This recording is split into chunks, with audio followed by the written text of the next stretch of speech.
If you're considering buying a business, it's important to understand the difference between working on a business versus working in a business.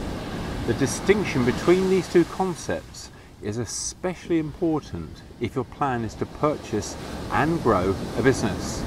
But also, if you're giving up your 9-to-5 day job, which involves working in someone else's business, you don't want to replace this with the hard grind of working in a business of your own.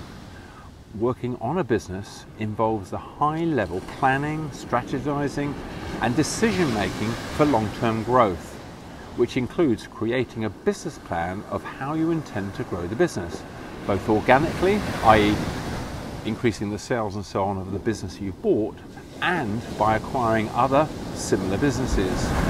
Conversely, working in a business revolves around the daily operations, which includes managing sales, managing employees, nurturing customer relations, overseeing product development, and handling administrative duties that keep the business going.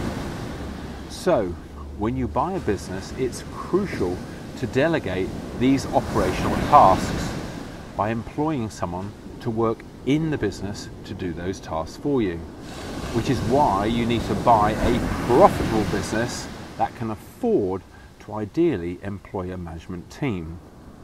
By employing a management team to run your business for you will allow you to focus on working on the business, to devise strategies to grow the business, and to explore opportunities to expand the business by acquiring other similar businesses in the same sector. As you grow the business, your profits will increase to allow you to afford a bigger and better management team. For this purpose, I recommend you read the book by Michael E. Gerber, The E-Myth, which is a transformative book for many entrepreneurs. It's a book I used. It's a fabulous book. I certainly recommend you buy it. If you have any questions on this topic about buying a business or on any other aspect about the process involved in buying a business, please drop a comment below. But always remember that no question is a stupid question. If you don't know it, you don't know it. And by having the answer to a question you have might be all it takes to move to the very next step in your journey to buy a business. Take care, and I look forward to seeing you on the next video.